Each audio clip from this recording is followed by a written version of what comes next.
Welcome back to The Man in the Middle. I'm your host, Bill West. I just finished watching the last episode of Pacific Rim, The Black. I'm going to uh, restate that I think animation is the best vehicle for Pacific Rim. Uh, it's really, really cool. I don't want to go into too many spoilers because in case somebody who hasn't seen the series yet, uh, is watching this. Uh, we find one of the questions that we do get answered is this is the future of the Pacific Rim universe. It takes place after the Uprising War, and they let us know that pretty much late into the series. But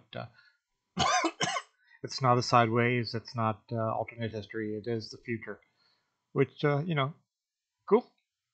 It makes like things like Aloha, an AI, and the Jaeger more understandable. And it seems like there's generational pilots. You know, it's, one of the the the son's mother talks about her father giving her a set of dog tags, and she was giving the dog tags to her son, and so that small things like that. It, it begins you begin to see that it didn't end with uprising.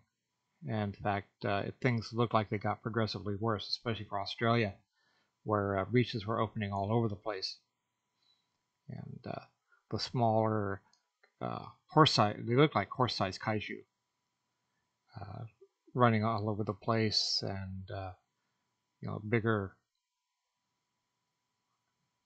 kaiju coming around. It's uh, it's hard to talk about without spoiling, and I really don't want to spoil this. It's a good continuation of the Pacific Rim saga, and it's not just all Jaegers and kaiju fighting. In fact, Atlas Destroyer is out for several episodes, which yeah, there's Buttercup again, uh, which makes for some good storytelling because they can't use Atlas Destroyer. They have to focus on the characters, which is really interesting. And this is definitely not for kids. There's a sequence, I'd say episode 4 or 5, which is definitely not for kids to watch. It was shocking even for me, and I could pretty much predict what's going on in the storyline, and I didn't see this one coming. Uh, the storylines by the end are pretty much all tied up. We get uh, good resolution for almost everything.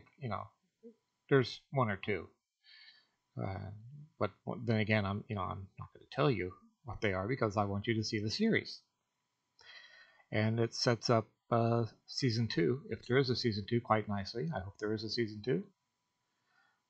Uh, I would like to enjoy this universe a little more. I need. Oops, my cat just fell. I do need a Hunter Vertigo and a Atlas Destroyer 6-inch figure. I hope they come out with those. I have almost. I think I have all the other Jaegers. That Nika belt for Uprising and Pacific Rim. Those would look nice in my. These two would look nice in my collection as well. The animation continues to be stunning. It's beautiful animation, just like the animation for the Godzilla series. Although I didn't like the story for the Godzilla series, I couldn't fault the animation. It was very pretty. And the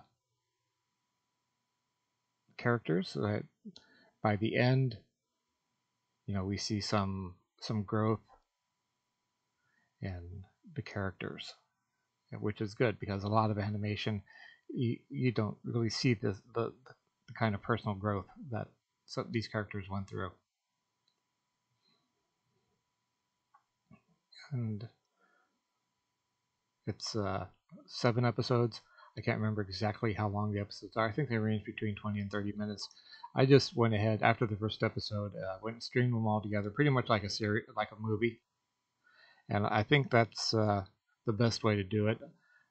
I would have I would have hoped that they would have dropped it an episode a week, but this actually works better if you go through it and stream it and go to the next episode, because it feels more like a movie, and the story really is enjoyable. It's unfortunately it's not something that you're it's it's not going to be in your mind all the way into the next series. I think it's going to be ultimately we're going to forget it until it's time for season 2 to come, and then we'll restream it. But I hope a lot of people are watching this because it's really it's really good. And you know, for I thought that WandaVision was the best thing on TV this season. I still do, but this was really good. Uh, I mean, I would probably have to put it up WandaVision, uh, Pacific Rim: The Black, then Resident Alien. It's not that I don't like Resident Alien; it's more that I love Pacific Rim, and this was a really good continuation of this series. I would like to see in some form what's taking place between the Uprising War and to this period. You know, we can pretty much assume that the precursors just decided to open up holes all over the place and just rain hell on Earth. Especially, I don't know why in Australia, but that's that's where the series takes place, and it has a Mad Max feel to it. You're crossing the desert trying to find something. In Mad Max, it was a continuation, just to search for gasoline. This one, the main characters are looking for their parents, and it sort of has it's a whole Mad Max feel. If Mad Max had kaiju in it, but, I'm probably gonna take some time and watch it again.